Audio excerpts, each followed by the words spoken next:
अच्छे होंगे, बहुत अच्छी तरीके से अपनी पढ़ाई भी कर रहे होंगे। तो चलिए भाई सभी लोग जल्दी से क्लास को जरा शुरू कर लीजिए और क्लास से सभी स्टूडेंट्स जरा जुड़ जाएंगे, फिर हम लोग करते हैं फटाफट से अपनी आज की क्लास की शुरुआत। ठीक है, तो आप सभी जरा क्लास से जुड़ जाएंगे।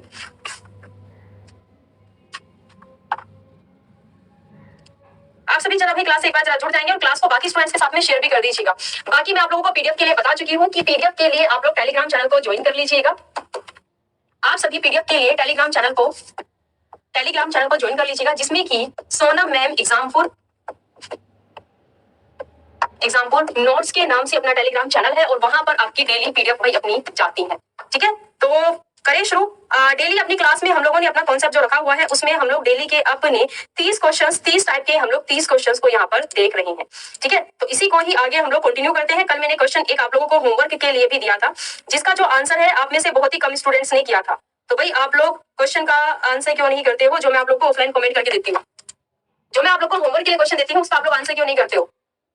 Thank you Kirti, Krishna, Razak, good morning सभी को, गुड मॉर्निंग। चलिए सर्दी बहुत है, चलिए अब शुरू करते हैं फर्स्ट क्वेश्चन के साथ में। तो ये वाला क्वेश्चन था जो कि मैंने कल आप लोगों को होमवर्क के लिए दिया था। ठीक है, ये क्वेश्चन है जो भी मैंने आप लोगों को कल होमवर्क के लिए दिया था। और विश्व हेपेटाइटिस दिवस 2022 इसकी थीम क्या है बताइए, और किस दिन यह मनाया जाता है यह भी आपको बताना है। जल्दी से आंसर कीजिएगा, क्वेश्चन में क्या हो जाएगा हमारा आंसर, फटाफट से बताएंगे क्या भी अपना आंसर हमारा यहाँ पे रहेगा। फटाफट से आंसर कीजिएगा, क्या हो जाएगा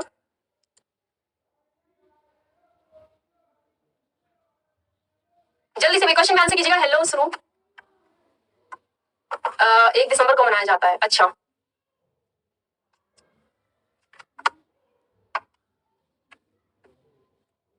किस दिन यह मनाया जाता है आपको बताना है। विश्व हेपेटाइटिस 2022 की बात करते हैं तो bringing hepatitis care close to your, यह क्या थी इस वर्ष की यहाँ पर थीम रही है। और यदि हम इस डे की बात करते हैं तो यह कब मनाया जाता है। अच्छा, परफेक्ट से क्वेश्चन का आंसर कीजिए जो मैंने आप लोगों से पूछा है। फटाफट से आंसर करके बताएंगे क्या हमारा आंसर अपना रहेगा। जल्दी से क्या हो जाएगा, किस दिन यह मनाया जाता है यह आपको बताना है फटाफट से। और अगले क्वेश्चन पर आ जाते हैं, फिर आप लोगों को नेक्स्ट क्वेश्चन का भी भाई आंसर करते हुए यहाँ पर चलना है। बताइए जल्दी से क्या रहेगा, क्लास को शेयर कर देना भाई बाकी स्टूडेंट्स के साथ में, ताकि भाई वह भी क्लास से यहाँ पर जुड़ सके। चलिए 7 जुलाई को नहीं मनाया जाता, बिल्कुल बिल्कुल सही है। इसकी अगर बात करते हैं तो यह 28 जुलाई को मनाया जाता है हेपेटाइटिस। ठीक है, और अगर 29 जुलाई की बात करते हैं देन नेक्स्ट 29 जुलाई को ग्लोबल टाइगर्स डे मनाया जाता है।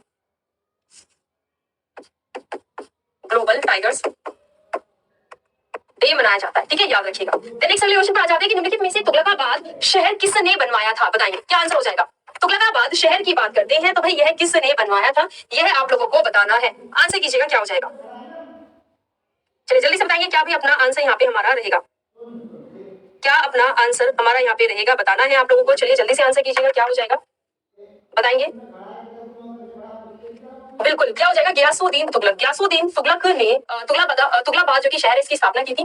इसके साथ ही इसकी बात करते हैं तो भाई 1320 में तुगलक वंश ने दिल्ली पर शासन किया था और 1320 से लेकर के 1414 तक इन्होंने शासन किया था। इस वंश में 3 ही योग्य शासक रहे हैं, जिसमें कि फिरोज शाह तुगलक, मोहम्मद बिन तुगलक और गियासुद्दीन तुगलक जो कि है यह एज अ संस्थापक रहा है। ठीक है, क्या आंसर हो जाएगा यहाँ पे भी अपना फोर्थ ऑप्शन जो कि है यह हमारा सही आंसर यहाँ पे रहेगा। लैप्स नीति का प्रारंभ किसने किया था ये आपको बताना है। आंसर कीजिएगा क्या हो जाएगा। लैप्स नीति का जो प्रारंभ है यह किसने किया था, बताएंगे फटाफट से क्या हो जाएगा। आंसर कीजिएगा क्या हो जाएगा। लैप्स पॉलिसी जो की है भाई इसकी जो शुरुआत है वह किसने की थी ये आप लोगों को बताना है। चलिए जल्दी से आंसर कीजिएगा क्या हो जाएगा।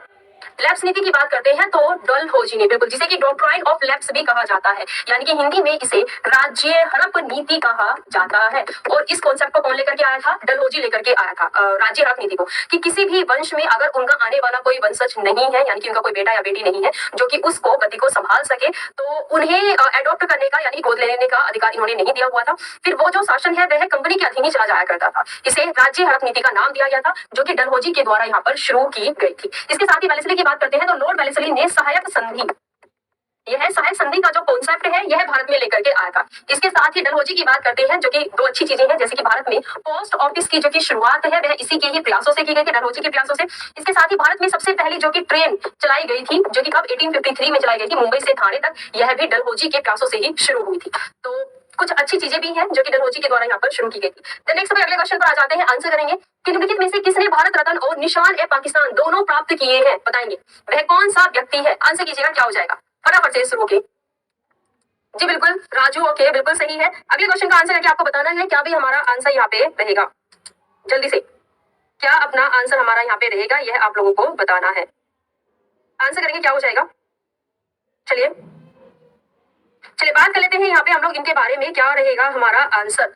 तो भाई मोरारजी देसाई, बिल्कुल सही, मोरारजी देसाई की बात करते हैं तो यह 1977 में देश के 4th नंबर के पीएम बने थे, जो कि देश के सबसे ज्यादा वृद्ध यानी कि ओल्डेस्ट प्राइम मिनिस्टर, अभी तक हमारे देश में सबसे वृद्ध जो प्राइम मिनिस्टर रहे हैं वह मोरारजी देसाई रहे हैं, जो कि 81 आयु में यह देश के प्रधानमंत्री बने थे मोरारजी देसाई। यह 1977 से लेकर के 1979 तक देश के प्रधानमंत्री रहे थे। इसके साथ ही यह सेकंड डिप्टी पीएम भी रहे हैं, यानी कि दूसरे नंबर के उप प्रधानमंत्री भी यह रहे हैं। अच्छा जरा ये बताइए कि इन्हें किस वर्ष में भारत रत्न दिया गया था, जल्दी से।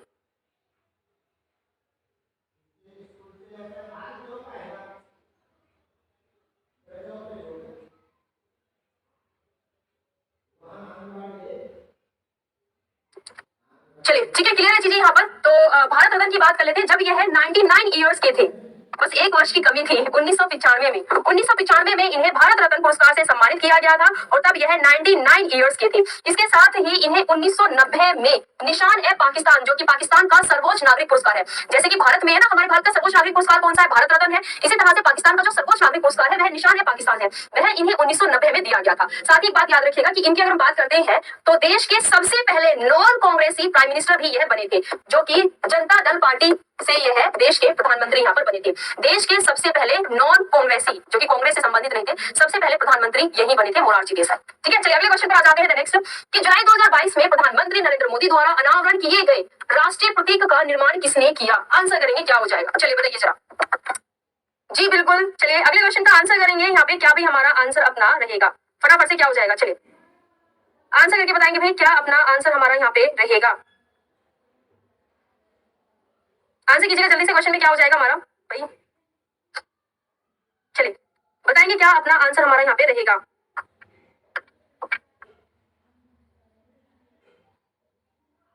देखो अगर हम राष्ट्रीय प्रतीक की बात करते हैं तो इसका जो निर्माण है वह है महाराष्ट्र के औरंगाबाद में किया गया है, इसके साथ ही राजस्थान के जयपुर में किया गया है, और कहां पर, दिल्ली में किया गया है। इसका जो निर्माण है वह सुनील देवरे की बात करते हैं तो यह औरंगाबाद से है। कहां से है, औरंगाबाद से है, सुनील देवरे के द्वारा किया गया है। इसके साथ ही लक्ष्मण व्यास जो कि है, इन दोनों ने मिलकर के इसका निर्माण किया है। तो क्या हो जाएगा, ए और दो, यानी कि बोथ ऑफ दिस। साथ ही इनकी बात करते हैं तो यह जयपुर के रहने वाले हैं और यह औरंगाबाद के हैं। तो आंसर याद रखिएगा क्या हो जाएगा, बोथ ऑफ दिस। ठीक है, बिल्कुल सही हमारा आंसर यहाँ पे रहेगा। ठीक है, चलिए अगले क्वेश्चन पर आ जाते हैं। नेक्स्ट आंसर करके बताएंगे क्या हो जाएगा भाई। आंसर कीजिएगा यहाँ पे नेक्स्ट कि स्वदेशी आंदोलन भारत में देश के दौरान शुरू किया गया था। किसके दौरान यह भारत में शुरू किया गया था, बताएंगे क्या हो जाएगा। चलिए बताएंगे जल्दी से। 1903 में बंगाल विभाजन के प्रतिक्रिया के रूप में इन्होंने स्वदेशी और बहिष्कार आंदोलन को शुरू कर दिया था। और फिर 1905 में जब बंगाल विभाजन घोषित किया गया था, जब बंगाल का विभाजन की घोषणा की गई थी, तो उस समय इन्होंने बंगाल विभाजन के विरोध में स्वदेशी आंदोलन की घोषणा कर दी थी, जो कि 1905 में ही यह इन्होंने लागू कर दिया था। तो क्या आंसर हो जाएगा कि भाई इन्होंने बंगाल विभाजन विरोध में स्वदेशी आंदोलन की शुरुआत की थी, कि हम जो अंग्रेजों के द्वारा बनाई गई चीजें हैं उन्हें नहीं अपनाएंगे, या उनके द्वारा दिए गए जो पद है उन पर हम नहीं रहेंगे, उनका बहिष्कार करेंगे, और स्वदेशी यानी कि अपने ही देश की निर्मित चीजों को हम लोग प्रयोग में लेकर के आएंगे। चलिए अगले क्वेश्चन पर। इससे पहले भाई यहाँ पर याद रखिएगा कि अभी आप लोगों का जो कि 70% का डिस्काउंट है, यह अभी आप लोगों का चल रहा है। अब आप लोग RRB 70 कोड का यूज करके अपनी 70% डिस्काउंट को यहाँ पर पा सकते हैं, जिसमें कि आप लोगों को CBT 1 ALP CBT 1 assistant loco pilot का 1200 रुपए में यह पड़ेगा, और साथ ही CBT 2 की बात करते हैं इलेक्ट्रीशियन और फिटर का, यह अभी आपको 1200 रुपए। CBT 1 और CBT 2 वाला, जिसमें कि आपका असिस्टेंट लोको पायलट का RRB और टेक्नीशियन है, यह आपका 1500 में, और यदि आप कॉम्बो बैच लेते हो तो आपको 1800 रुपए में यह पड़ेगा। बैच आप लोगों को 70% डिस्काउंट के साथ में दिया जा रहा है। प्रॉपर क्लासेस आपकी चल रही है, तो आप लोग अभी चीजों को ज्वाइन करके थ्योरी वाइज चीजों को अपनी बहुत ही अच्छे से कवर कर सकते हैं। ठीक है, अभी ज्यादा समय नहीं हुआ है, तो आप लोग चीजों को ज्वाइन करके लाइव क्लासेस, PDF नोट्स और अपने करंट अफेयर मैगजीन, साथ ही अपने जूम सेशन से अपने सभी डाउट्स को कवर कर सकते हैं। अगले क्वेश्चन पर आ जाते हैं। नेक्स्ट आंसर करके बताएंगे भाई यहाँ पे क्या हमारा आंसर अपना रहेगा, कि भारत के मुख्य चुनाव आयुक्त का कार्यकाल कितना होता है, बताएंगे कितना होता है, यह आपको बताना है। आंसर कीजिएगा क्या हो जाएगा। चलिए भारत में जो कि मुख्य चुनाव आयुक्त होते हैं, इनका जो कार्यकाल होता है वह कितना होता है, यह आपको बताना है। आंसर कीजिएगा क्या हो जाएगा। यदि हम भारत में इलेक्शन कमीशन ऑफ इंडिया की बात करते हैं, इलेक्शन कमीशन ऑफ इंडिया की बात करते हैं, तो भाई इसकी जो स्थापना की गई है भारत में वह है 25 जनवरी 1950 में की गई है। साथ ही इसके मुख्यालय की बात करते हैं तो न्यू दिल्ली में इसका मुख्यालय है। ठीक है, क्या हो जाएगा, न्यू दिल्ली में इसका मुख्यालय है। और इसकी हम बात करें तो जिस दिन इसकी स्थापना की गई है उस दिन को भारत में राष्ट्रीय मतदाता दिवस के रूप में मनाया जाता है। वर्तमान समय भारत के जो कि इलेक्शन कमिश्नर है वह कौन है, वह है राजीव कुमार। क्या हो जाएगा, राजीव कुमार है, याद रखिएगा। और राजीव कुमार ने भारत में एज अ नेशनल आइकन के रूप में, ठीक है, नेशनल आइकन यानी कि जो कि भारत में लोगों को प्रोत्साहित करेंगे कि भाई आप वोट कीजिए। देखा होगा आपने कि हमारे भी आस पड़ोस में होते हैं जो कहते हैं कि भाई जिसकी सरकार बनेगी जिसकी बनेगी, हम क्या करें जाकर के, हम तो अपना आराम से घर में रहते हैं, क्यों जाकर के वोट डालना है, तब भी कुछ नहीं होने वाला, तब भी कुछ नहीं होने वाला। लेकिन आस पड़ोस में से अगर ऐसे 10 लोग निकल करके आते हैं तो सोचिए कि उस पूरे गांव से लगभग ऐसे 100 लोग निकल करके आएंगे।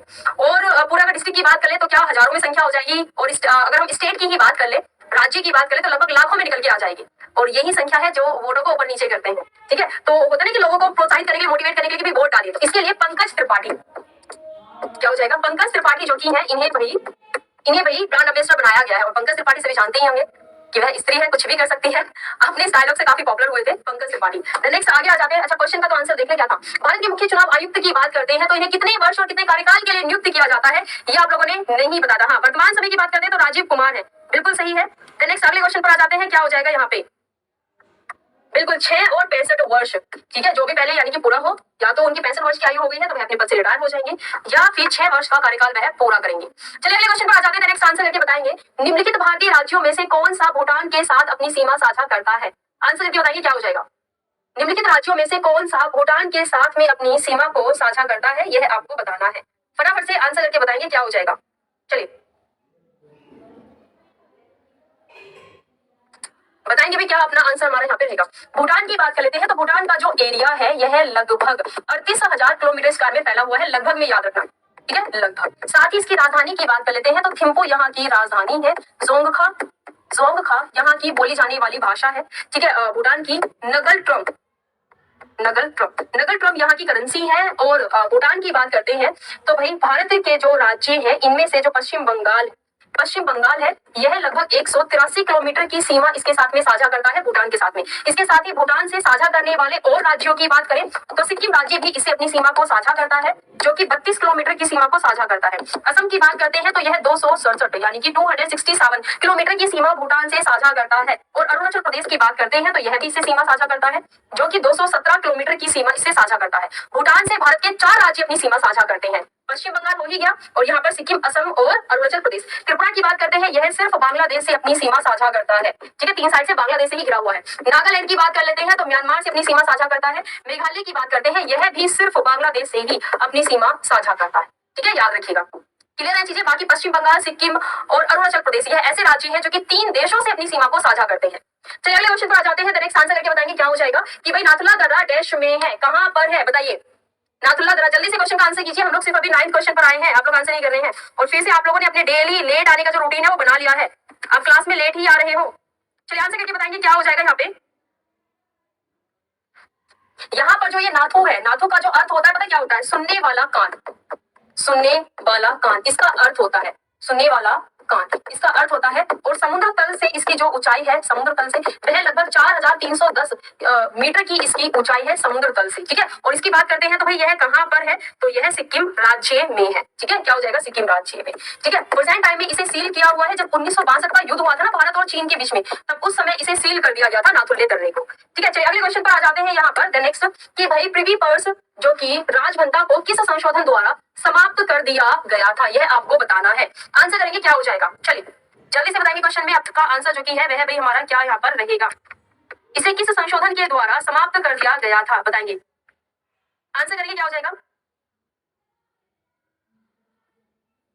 चलिए, किस संशोधन के माध्यम से, बिल्कुल सही, क्या हो जाएगा, 26वें संशोधन के माध्यम से इसे समाप्त कर दिया गया था। नेक्स्ट अगले क्वेश्चन पर आते हैं। यहाँ पर एक तरफ आप लोगों को यहाँ पर राज्यों के नाम दिए गए हैं, उनके सामने आपको यहाँ पर नेशनल पार्क के नाम दिए गए हैं। आपको बताना है कि इनमें से कौन सा सही नहीं है, बताइए क्या हो जाएगा। प्रीवी पास जो होता है यह एक नवजात जो स्वतंत्र राष्ट्र होता है ना, उस पर एक अतिरिक्त आर्थिक दबाव होता है जो कि गरीबी, भूखमरी है ना, इन सभी की चुनौतियों का सामना करता है। और इसका जो तर्क है वह सबसे पहली बार इंदिरा गांधी ने अपने शासनकाल के दौरान दिया था। चलिए आंसर करके बताएंगे क्या हो जाएगा। यदि हम गुजरात की बात करते हैं तो बंदा कहाँ पर है, गुजरात में है। कांगेर घाटी की बात करते हैं, यह कहाँ पर है, यह है छत्तीसगढ़ राज्य में, ना कि यह पश्चिम बंगाल में है, तो ये वाला गलत है। नेक्स्ट है तमिलनाडु की बात कर लेते हैं तो मुद्दुमलाई में है, यह ये भी ठीक है। नेक्स्ट है बिसोन यानी कि राजबाड़ी नेशनल पार्क, इसकी बात करते हैं तो यह भी त्रिपुरा राज्य में है। तो यहाँ पे आप लोगों को सेकंड ऑप्शन सही नहीं दिया गया था। भारत की सबसे लंबी सहायक नदी कौन सी है, यह आपको बताना है। आंसर करेंगे क्या हो जाएगा। चलिए जल्दी से क्वेश्चन में, और फटाफट से सभी स्टूडेंट्स में क्लास को भी लाइक कर दीजिएगा। जल्दी से बताएंगे क्या अपना आंसर हमारा यहाँ पे रहेगा। चलिए क्या हो जाएगा बताएंगे जल्दी से। सबसे लंबी जो कि सहायक नदी है वह भाई कौन सी है, यह आप लोगों को बताना है। आंसर करेंगे क्या हो जाएगा। बिल्कुल यमुना नदी। यमुना नदी की बात करते हैं तो यह लगभग 1300 किलोमीटर यह लंबी है, जो कि प्रयागराज में गंगा नदी में आकर मिल जाती है। ठीक है, गंगा नदी में मिल जाती है और भारत में सबसे बड़ी ट्रिब्यूटरी यानी कि लंबी सहायक नदी के रूप में जानी जाती है।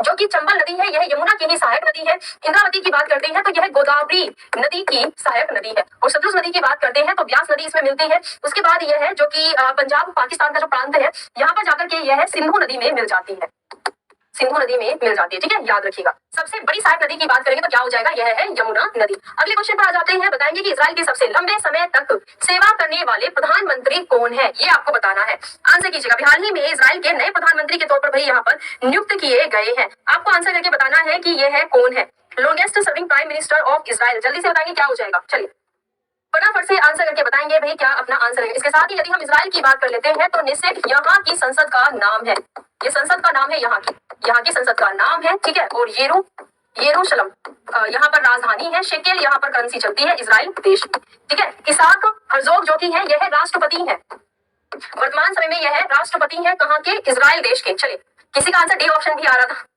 इनकी बात करते हैं बेंजामिन नेतन्याहू, यह 73 वर्ष की आयु में प्रधानमंत्री बने हैं इजराइल देश के। और इनकी बात करते हैं यह 6th नंबर के प्रधानमंत्री बने हैं, यानी कि 6th टाइम। इससे पहले भी यह यहाँ के प्रधानमंत्री रह चुके हैं, अपने कार्यकाल में यह 6th टाइम यहाँ के प्रधानमंत्री बने हैं। इसके साथ ही भाई इनकी बात कर लेते हैं तो यह कुछ 12 वर्षों का इनका कार्यकाल है यहाँ पर। ठीक है, इनका जो कि कार्यकाल है यह 12 वर्षों का है, याद रखिएगा।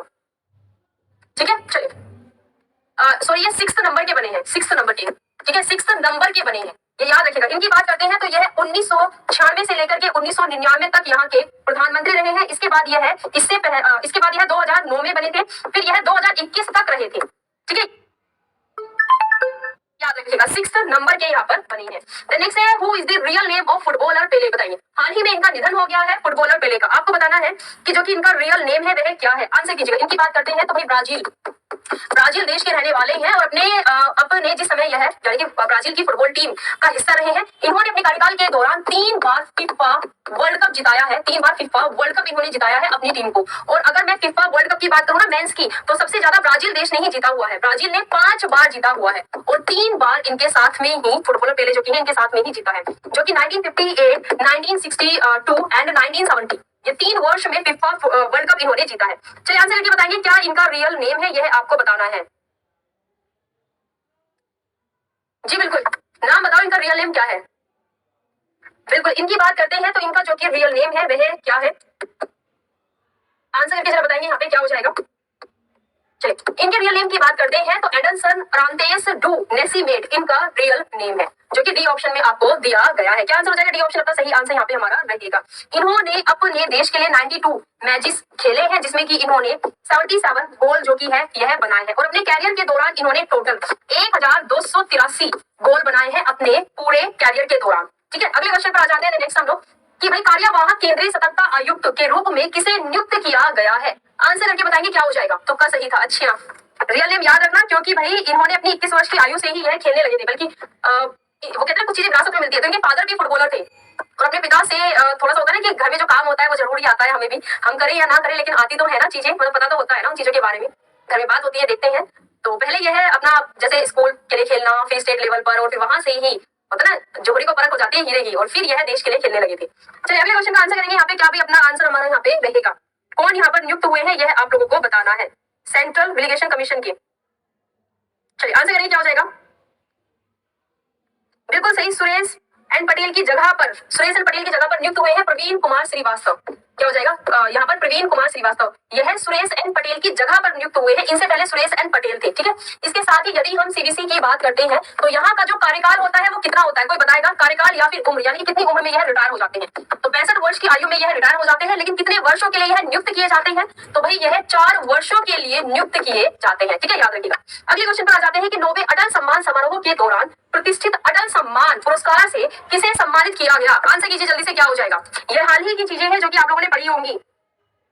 चलिए जल्दी से बताएंगे भाई, क्या अपना आंसर हमारा यहाँ पे रहेगा? किसको सम्मानित किया गया है बताएंगे? संतोष कुमार यादव या फिर गंजी कमला बी राव, प्रभु चंद्र मिश्रा की नवीन कुमार सिंह? चलिए आंसर करके बताएंगे जल्दी से भाई, किसको इस पुरस्कार से सम्मानित किया गया है? आंसर कीजिए जल्दी से, क्या हो जाएगा? चलिए किसको भाई सम्मानित किया गया है यह आप लोगों को बताना है। फटाफट से आंसर करके बताएंगे, क्या हो जाएगा?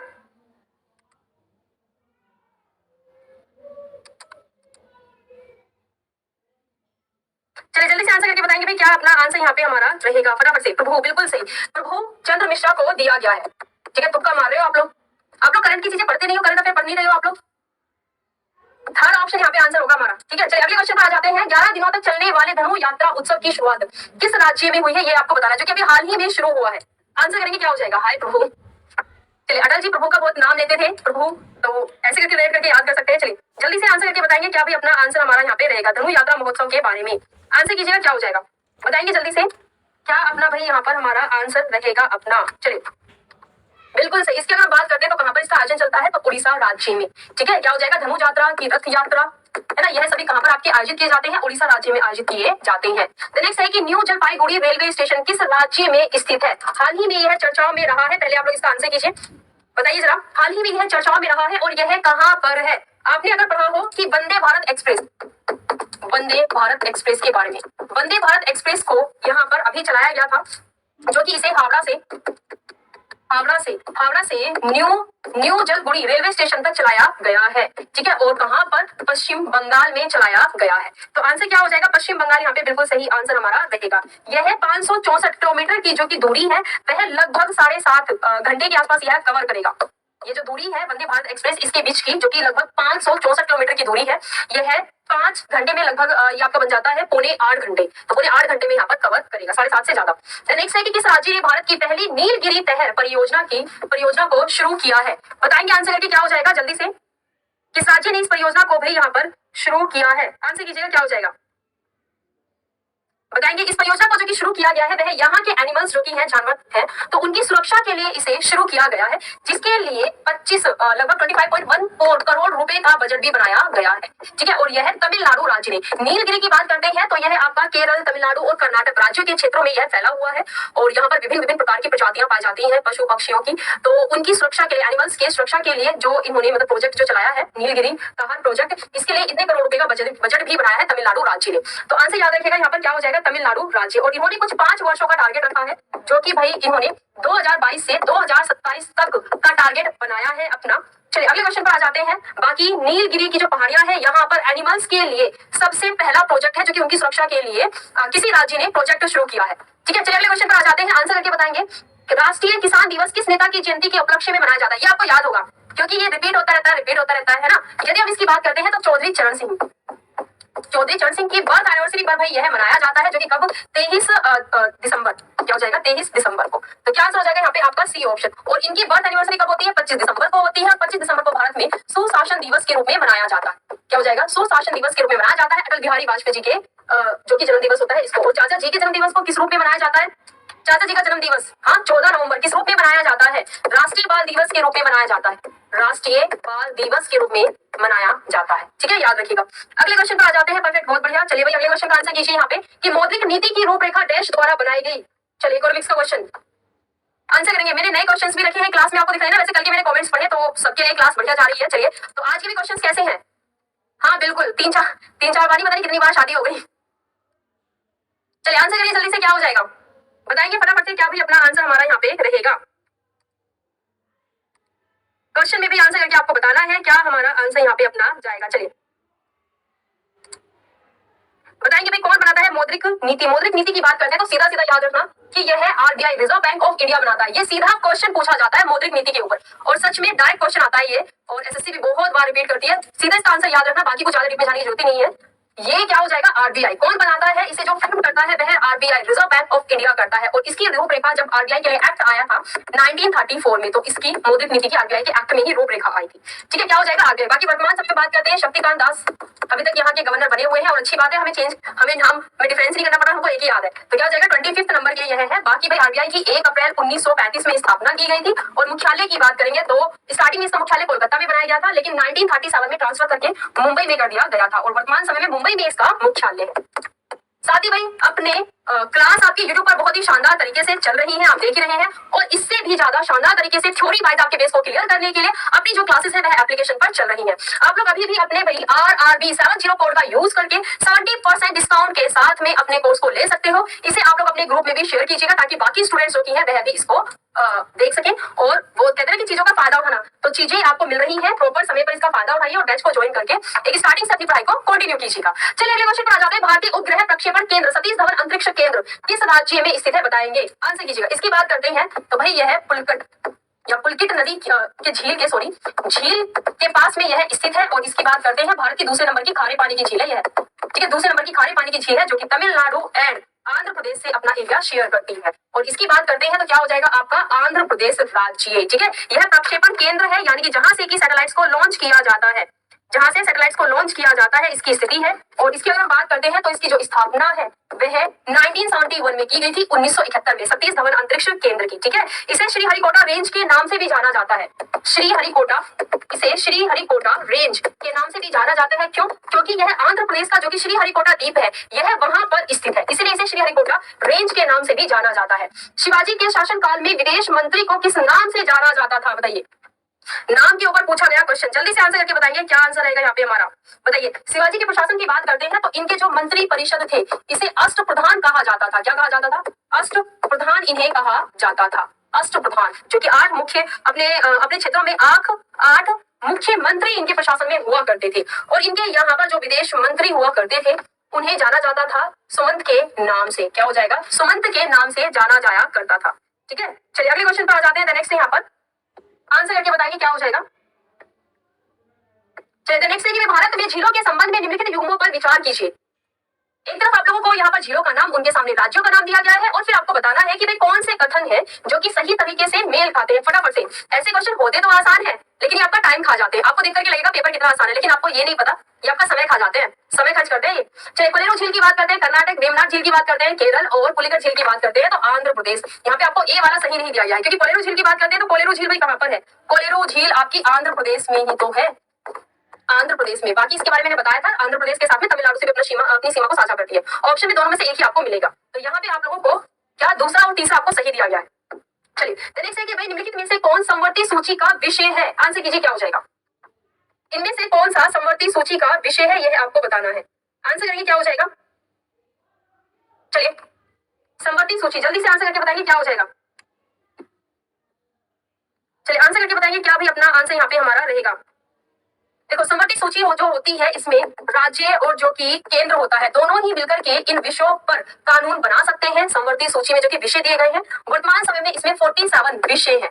कितने हैं? 47 है। और इनमें से अगर हम बात करते हैं तो विवाह हुआ, तलाक हुआ, ठीक है, शिक्षा हुई, आर्थिक योजना हुई, आर्थिक योजना, ये सभी जो विषय है, मतलब ETC, यह सभी जो विषय है वह समवर्ती सूची में दिए गए हैं। ठीक है, जिसमें कि केंद्र और राज्य दोनों ही मिलकर के इन विषयों पर कानून बना सकते हैं। तो नेक्स्ट है कि भारत के निम्नलिखित में से किस राज्य में पंचायती राज व्यवस्था नहीं है, बताइए। पता नहीं मैं कितनी बार करा चुकी हूँ आप लोगों को, अब इस क्वेश्चन का आंसर तो आप ही करोगे।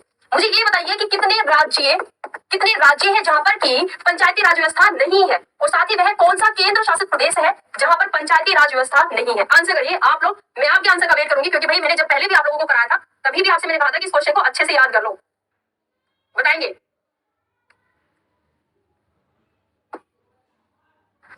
चलिए ठीक है, यहाँ पर तो नागालैंड हो गया। केंद्र शासित प्रदेश की बात करेंगे तो दिल्ली है, और बाकी के राज्य कहाँ गए? बाकी के राज्य मेघालय है, और मेघालय है। चलिए अलग अलग टुकड़ों में आंसर कर दिया, लेकिन पार्ले जी ने आंसर सही किया है। पार्ले जी मतलब वाकई में ही ये तो माइंड को शार्प कर रहा है, आपके आंसर बिल्कुल सही जा रहे हैं। क्या हो जाएगा? मिजोरम राज्य है, मिजोरम है और मेघालय है। क्या हो जाएगा, मिजोरम है और मेघालय है, साथ ही नागालैंड है और दिल्ली है। इन चारों के बारे में याद रखना। कौन सा आर्टिकल है, आर्टिकल 243 एम के अनुसार इन एरियाज में लागू नहीं है पंचायती राज व्यवस्था। ठीक है, नेक्स्ट है कि राज्यों में पंचायतों का चुनाव कौन सा प्राधिकरण करता है, बताएंगे। आज पॉलिटी के क्वेश्चंस को ज्यादा हुआ है ना, चलिए आंसर करके बताएंगे क्वेश्चन में क्या हमारा आंसर यहाँ पे रहेगा, बताएंगे फटाफट से भाई क्या अपना आंसर हमारा यहाँ पे रहेगा। राज्यों में पंचायतों का चुनाव कौन सा प्राधिकरण करता है, बताएंगे कौन सा प्राधिकरण करता है, तो संबंधित राज्य का चुनाव आयोग यानी कि election commission of state concern जो कि है यह करता है। क्या आंसर हो जाएगा अपना सेकंड ऑप्शन। फटाफट से आगे आ जाते हैं क्वेश्चन पर कि भाई न्यायपालिका क्या है, बताएंगे न्यायपालिका क्या है, आप इसे कैसे डिस्क्राइब करेंगे न्यायपालिका को, बताएंगे क्वेश्चन में आंसर करके क्या हो जाएगा। न्यायपालिका की बात करते हैं तो न्यायपालिका क्या है, आंसर कीजिएगा। चलिए क्या हो जाएगा, सरकार का अंग। सरकार के अंग की बात करते हैं तो सरकार के 3 अंग हैं। ठीक है, एक तो है न्यायपालिका है, ठीक है, एक है यहाँ पर कार्यपालिका, क्या हो जाएगा कार्यपालिका, और एक है विधायिका, क्या हो जाएगा विधायिका। इनकी बात करते हैं तो यह सरकार के मुख्य 3 अंग है। ठीक है, तो आंसर याद रखिएगा यहाँ पर क्या हो जाएगा, थर्ड ऑप्शन जो कि है यह अपना सही आंसर हमारा यहाँ पर रहेगा। तीनों ही अंग के बारे में याद रखना, न्यायपालिका, कार्यपालिका और विधायिका। ठीक है, क्लियर है। चलिए अगले क्वेश्चन पर आ जाते हैं, फटाफट से आंसर करेंगे कि भारत में न्यायपालिका को कार्यपालिका से अलग करने का कार्य किसके द्वारा किया जाता है, बताएंगे किसके द्वारा किया जाता है अलग करने का कार्य। भारत में न्यायपालिका को कार्यपालिका से जो अलग करने का कार्य है यह किसके द्वारा किया जाता है, तो राज्य के नीति निर्देशक सिद्धांत के द्वारा किया जाता है, जो कि आर्टिकल 36 से लेकर के 51 तक में यहाँ पर दिए गए हैं। भाग की बात करते हैं, भाग 4 में इनके बारे में दिया गया है और यह आयरलैंड देश से लिए गए हैं। ठीक है, डीपीएसपी यानी कि directive principles of state policies जो कि लिए गए हैं यह किसी आयरलैंड देश से लिए गए हैं। आंसर क्या हो जाएगा, सेकंड ऑप्शन भाई अपना सही आंसर हमारा यहाँ पे रहेगा। नेक्स्ट अगले क्वेश्चन पर आ जाते हैं, सिंधु घाटी सभ्यता का कौन सा प्राचीन शहर इसके बंदरगाह के लिए प्रसिद्ध है, ये आपको बताना है। आंसर करेंगे क्या हो जाएगा, ये सभी के सभी आप लोगों को सभी के सभी जो कि है भाई यह आप लोगों को दिए गए हैं हड़प्पा सभ्यता के स्थल, हड़प्पा सभ्यता के स्थलों के बारे में यहाँ पर आप लोगों को दिया गया है। आपको बताना है इनमें से कौन सा स्थल है जो कि बंदरगाह के रूप में यहाँ पर यूज हुआ करता था। आंसर करेंगे क्या हो जाएगा, चलिए